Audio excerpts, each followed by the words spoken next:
The Dick Van Dyke Show, in 1961, made TV history, but behind the wholesome family facade, jealousy and tension threatened to tear the cast apart. Now, at 99 years old, Dick Van Dyke is finally speaking out about the real drama, revealing the betrayal from a co-star, the secret crush he never could confess, and why one cast member refused to speak to him for years. Born on December 13, 1925, in West Plains, Missouri, Dick's humble beginnings were far from glamorous. His mother, Hazel, worked as a typist, while his father, Lauren, sold cookies for a living. They led an ordinary life in a small town with a population just a few thousand. However, no one could have predicted that this quiet town would give rise to a future star. Ironically, West Plains had already produced notable talents like Porter Wagoner and Jan Howard, proving that big things can come from small places.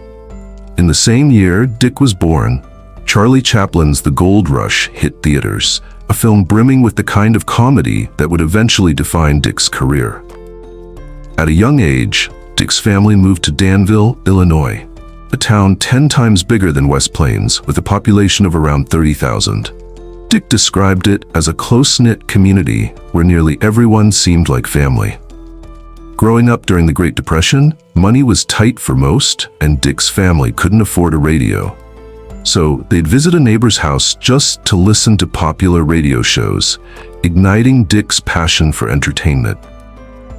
Danville also proved to be a hotbed of talent. Some of Dick's high school classmates, including Donald O'Connor of Singin' in the Rain and singer Bobby Short, would later rise to stardom. In high school, Dick initially thought he might become a minister, but everything changed when he joined the drama club. There, he discovered a love for singing and dancing, and he was good at it.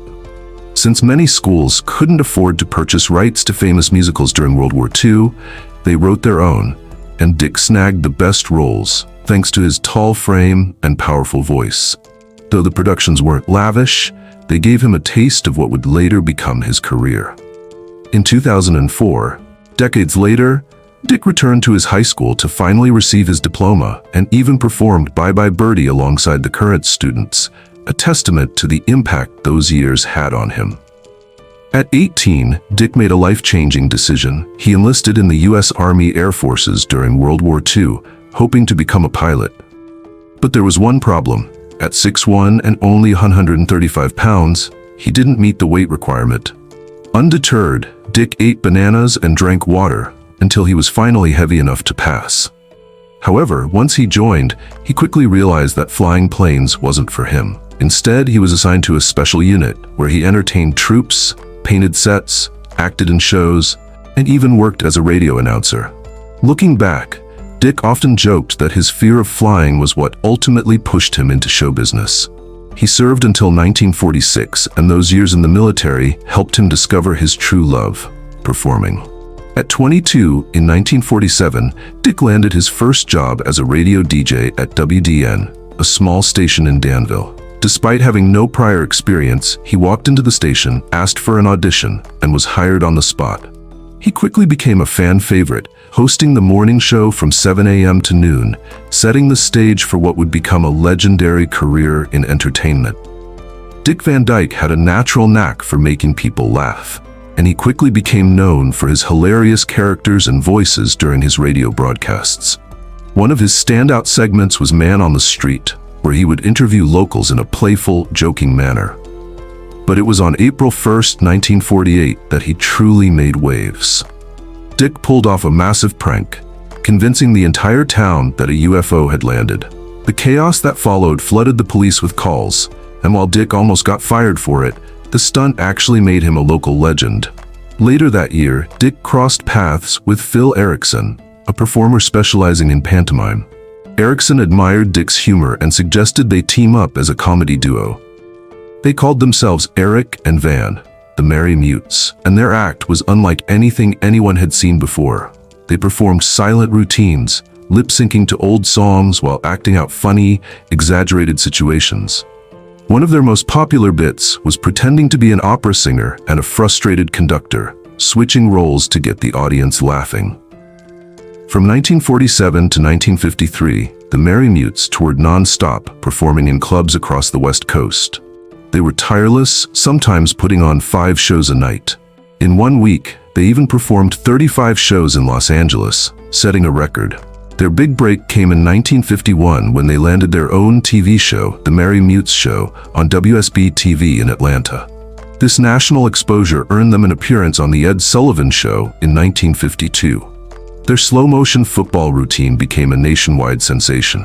But in 1953, Erickson decided to leave show business, and the duo split. Undeterred, Dick continued to push forward. In 1955, he became the host of the CBS morning show, bringing his wit and creativity to the program. He teamed up with puppeteer Bill Beards to create memorable skits and quirky characters. In 1956, Dick tried his hand at hosting a game show called To Tell a Lie, though it only lasted for 13 episodes. Still, the experience gave him valuable exposure to live television. Dick's acting talent began to shine in 1957 when he appeared on The Phil Silvers Show. He played 2 completely different characters, a hillbilly baseball player and a country cousin, in 2 separate episodes, earning rave reviews. The show's creator even considered giving Dick his own spin-off, though it never materialized. In 1959, Dick made his Broadway debut in The Girls Against the Boys. While the show closed after only 16 performances, Dick's performance stood out, especially his comedic rendition of The Telephone Song, where he acted out both sides of a phone conversation while dancing around a phone booth. His performance earned critical praise, and he was awarded a Theatre World Award as a promising newcomer. This recognition led to Dick's next big break in the musical Bye Bye Birdie, which catapulted him into the spotlight. But it was 1961, when he was cast as Rob Petrie in The Dick Van Dyke Show, that Dick's life changed forever. The role wasn't even initially meant for him, but it quickly became his defining moment and launched him into TV stardom. The Dick Van Dyke Show had a rocky start, but it became a TV legend, all thanks to a last-minute decision. Creator Carl Reiner initially wrote the character of Rob Petrie based on his own life and wanted to play the role himself. But producer Sheldon Leonard saw something special in Dick Van Dyke, especially after watching his performance in Bye Bye Birdie on Broadway. Dick even beat out Johnny Carson, who was also being considered for the role. Just 18 days before the show was set to begin, CBS executives were still undecided. It was a nail-biting time, but late one night, they made the call and cast Dick Van Dyke. He had less than 3 weeks to prepare, but that quick decision turned out to be a game-changer for everyone involved. At first, Dick didn't make much money, $1,250 per episode, which is roughly $1,000 in today's money. But as the show gained traction, his pay skyrocketed. By the final season, he was earning a whopping $35,000 per episode. However, it wasn't all smooth sailing. The show didn't make much of an impact in its early days, and CBS almost pulled the plug. But then Procter & Gamble, a major advertiser, stepped in, threatening to pull their ads if the show was canceled. This intervention gave the Dick Van Dyke Show a second chance, and it paid off. By the second season, it was in the top 10 shows on TV. A major part of the show's success was the undeniable chemistry between Dick and his on-screen wife, Mary Tyler Moore. Their connection was so natural, it made viewers believe in their marriage. Despite the big age gap, Dick was 36 and Mary was just 25 when the show started. Their performances were flawless. The producers were initially worried about the age difference, but it was clear that the two were magic together. Mary later joked in an interview, saying, "The amazing thing is, we never had an affair. I always thought it was a terrible waste." While there might have been unspoken feelings, they kept things professional, and it worked brilliantly. The other cast members also played key roles in the show's success. Myron "Mert" Amsterdam, who played Buddy Sorrell, loved the show so much that he even wrote lyrics for the theme song, though they weren't used. Rose Marie, who played Sally Rogers, thought she would be the main female star, but as Mary's character became more popular, her role shrank, creating some tension on set. Despite that, everyone put in the work to make the show a hit. What really set the Dick Van Dyke Show apart was its authenticity. Unlike most sitcoms at the time, it didn't rely on canned laughter. Instead, it was filmed in front of a live audience, and their reactions were genuine. Each episode was performed twice, first to test the audience's reactions, then again for filming.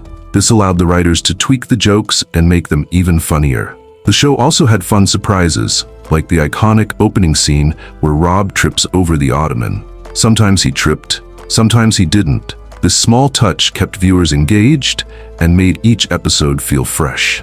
In 1963, Dick Van Dyke's movie career also took off when he starred in the film version of Bye Bye Birdie.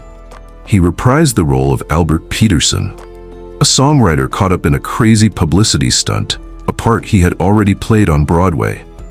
But this time, the story was shifted to focus more on Anne Margaret's character, Kim McAfee, though Dick's performance still stole the show. Anne Margaret's charm was undeniable, so much so that the director gave her extra scenes in Bye Bye Birdie, even opening and closing the movie with her. While this decision made Anne a bigger focus, it frustrated Dick Van Dyke, as his character became less significant than in the Broadway version. Still, Dick gave a stellar performance, and the film became a huge success, grossing over $13 million. At 37, playing a man in his 20s, his energy and charisma made it all believable. The movie also caught the attention of Walt Disney, which ultimately led to Dick landing one of his most iconic roles. In 1964, Dick Van Dyke took on the role of Bert, the chimney sweep in Mary Poppins.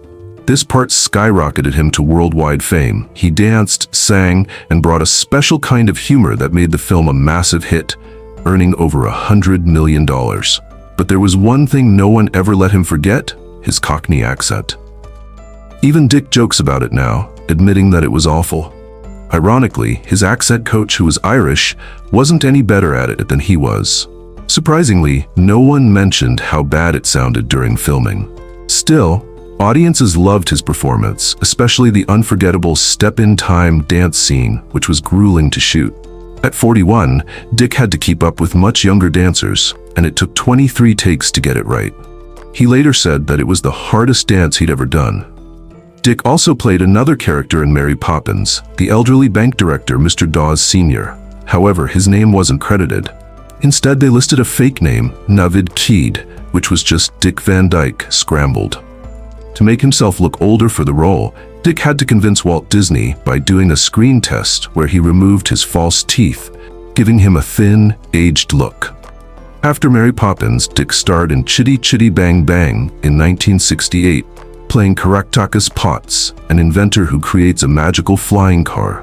The film was packed with fun details, like how the car included parts from a World War I airplane.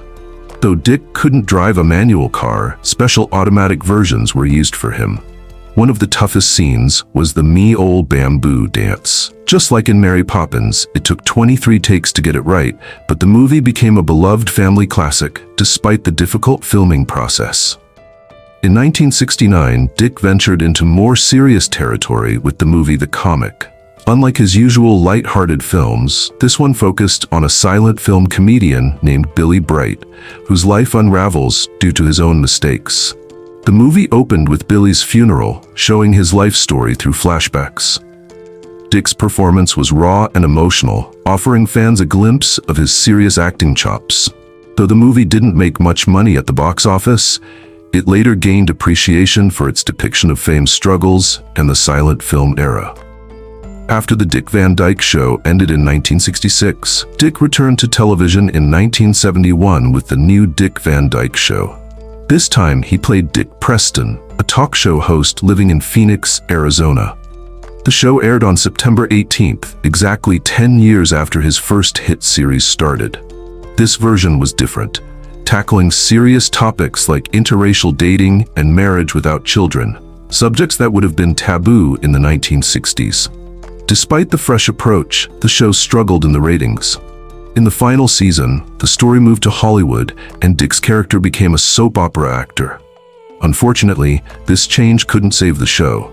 Behind the scenes, tensions were high, and things escalated when CBS banned an episode titled Lieutenant Preston of the 4th Cavalry.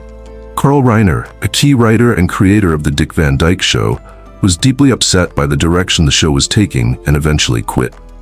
Without him, Van Dyke felt the heart of the show was gone, and in 1974, it came to an end after 72 unforgettable episodes. But Dick's career was far from over. In 1993, at the age of 67, Van Dyke made an epic return to television with Diagnosis Murder. The show, a unique blend of medical drama and crime-solving, saw Dick playing Dr. Mark Sloan, a doctor who partnered with his real-life son, Barry Van Dyke, playing Detective Steve Sloan. This father-son dynamic was a hit with audiences, and the show ran for 8 seasons, ending in 2001 with 178 episodes and 5 TV movies.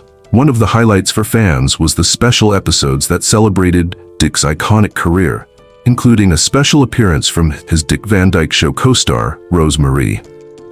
Then, in 1999, at 73, Dick made his Broadway return after nearly 40 years.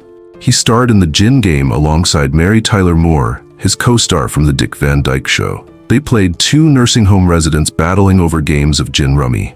Their performances earned rave reviews, and despite suffering from arthritis, Dick went ahead with the role after undergoing hip surgery. The play ran for 145 shows and was later adapted into a TV movie in 2003. Dick wasn't done yet. At 80 in 2006, he showed the world he still had energy to spare with a hilarious role in Night at the Museum. Playing a sneaky but funny night guard, he even performed his own stunts, including a tricky jump over a counter. The film was a smash hit, grossing over $574 million worldwide. But Dick's true testament to vitality came in 2018 at the age of 91. He once again wowed audiences in Mary Poppins Returns when he danced on a desk during a major musical number. There were no stunt doubles, just Dick, still sharp and energetic, dancing circles around the young cast. The entire set was in awe of his boundless enthusiasm. Even in his 90s, Dick continued to inspire. At 89, he published a memoir, Keep Moving and Other Tips and Truths About Aging, where he shared secrets to staying happy and active. In 2021, at 91, Dick appeared in a viral music video, dancing with his much younger wife Arlene, proving that joy and passion don't fade with age. And on his 96th birthday, he led his a cappella group, The Fantastics, in a cheerful song, showing the world that age is just a number when you keep moving. Dick's personal life had its ups and downs too. In 1948, he married Margie Willett, his childhood sweetheart from Danville, Illinois. They had a unique wedding on a live radio show called Bride and Groom, which paid for their ceremony and honeymoon in exchange for broadcasting their vows to millions of listeners. Together, they had 4 children: Christian, Barry, Stacy, and Carrie Beth. While their life seemed happy at first, the pressures of fame began to strain their relationship. Margie preferred a quiet, private life, while Dick's Hollywood career kept him in the limelight. Over time, their differences became too much to overcome, and after 36 years of marriage, they parted ways. Behind the scenes, Dick was also battling his own personal demons. Struggling with alcohol for over 25 years, his drinking began as a way to cope with shyness, but escalated into a full-blown problem. By the 1970s, it had taken a toll on him. In 1972, Dick checked himself into a hospital for 3 weeks to tackle his addiction. He later admitted that he was shocked by how much alcohol had changed him. He wasn't the happy, friendly man everyone saw on TV. He had become angry and aggressive, which was the complete opposite of the persona he had built. As if things weren't complicated enough, in the mid-1970s, Dick became involved in a secret affair with Michelle Triola, who worked as his agent's secretary. What started as innocent phone calls and lunches quickly turned into a serious, life-altering relationship. Dick Van Dyke worked tirelessly to keep his affair with Michelle Triola a secret, trying to balance his time between her and his wife, Margie. It was exhausting, and the constant guilt weighed on him. Eventually, the truth came out, and after 8 years of separation, Dick and Margie divorced in 1984. Though Dick and Michelle remained together for over 3 decades, they never married. Tragically, Michelle passed away in 2009, just a year after Margie lost her battle with cancer. Despite his personal struggles, Dick Van Dyke remained a beloved figure in the entertainment world. He continued working, using his life experiences to help others. After tragically losing his granddaughter to Ray's syndrome, he became a vocal advocate against the dangers of aspirin for children. He also opened up about his battles with alcohol, hoping to inspire others to seek help. In his later years, Dick found peace, He stayed active in his church and immersed himself in faith and spirituality. At 95, he credited his wife, Arlene Silver, with keeping him healthy. He often joked that her energy kept him young, as she made sure he stayed active and worked out regularly. Dick Van Dyke's career was nothing short of extraordinary. He won his first Emmy in 1964 for playing Rob Petrie on The Dick Van Dyke Show. His charm and comedic brilliance earned him 2 more Emmys for the same role in 1965 and 1966, making him one of the biggest comedy stars of the 1960s. But even as time went on, he continued to surprise people with his versatility. At 50, he won another Emmy for Van Dyke and Company, proving that he could still captivate audiences in new ways. Then in 2024, at the remarkable age of 98, Dick won another Emmy for his role on Days of Our Lives, making him one of the oldest Emmy winners in history. It was a testament to his incredible longevity and adaptability in the industry. Over the years, he accumulated 6 Emmys and received 10 nominations, including a special award in 1984 for his role in The Wrong Way Kid, and a nomination in 2015 at 89 for voicing a character on Mickey Mouse Clubhouse. Dick Van Dyke proved that he could stay relevant for generations, a feat so rare in show business. But Dick's talents went beyond television. In 1965, he and Julie Andrews won a Grammy for the Mary Poppins soundtrack, with iconic songs like Chim Chim Cherry becoming worldwide hits. Even though people joked about his Cockney accent in the movie, and Dick himself laughed about it, calling it the worst Cockney accent ever, the soundtrack stayed at the top of the charts for weeks, selling millions of copies. He also recorded other albums, showing that he wasn't just an actor, he was a multi-talented entertainer. In 1995, Dick was inducted into the Television Hall of Fame, a recognition of his immense contribution to the world of TV. At just 69 years old, his career had already achieved legendary status. During the ceremony, he gave a heartfelt speech, humorously admitting that he still didn't quite understand what he did for a living, showing just how humble and funny he was. The Hall of Fame induction wasn't just about his acting, it also celebrated his commitment to creating positive television, especially for children. In 2013, at 87, Dick received the Screen Actors Guild Life Achievement Award, voted on by his peers. At the ceremony, he surprised everyone by singing and dancing, showing that his energy and charm were still going strong. He even made fun of his old Cockney accent, bringing laughter to the audience. In 1998, Disney honored him with a Disney Legends Award for his unforgettable roles in Mary Poppins and Chitty Chitty Bang Bang. During the ceremony, he made a surprising revelation. He had taken no money for his role as Bert in Mary Poppins. He simply wanted to be part of the magical movie. In 2021, at 95 years old, Dick Van Dyke received one of the highest honors in American culture, the Kennedy Center Honors. This prestigious award celebrated his incredible contributions to the arts, and during the ceremony, performers from all generations paid tribute to him, sharing how deeply he had inspired them. His high school in Illinois even honored him by naming their auditorium after him in 2010, a testament to his lasting legacy. Recently, Dick opened up about some surprising details from his past, revealing that working on The Dick Van Dyke Show wasn't always as perfect as it appeared. While he and Mary Tyler Moore had undeniable chemistry on screen, their off-screen relationship was a bit more complicated. Van Dyke confessed that he initially doubted whether Moore, who was 11 years younger than him, was the right choice for his wife on the show. He even voiced his concerns to the show's creator, Carl Reiner, admitting that she seemed too young for the role. Reiner, however, reassured him by saying, "Nobody will notice." Tensions also arose with Rose Marie, another co-star, who felt jealous of Moore's growing attention. This led to some behind-the-scenes conflict, with Rose Marie confronting Reiner about the situation. To ease the tension, Reiner made a blunt remark, joking, "You both have great legs. They just prefer to look at hers." These stories revealed that even in the world of comedy, real emotions and conflicts were at play. Dick also opened up about his personal life in ways that shocked many fans.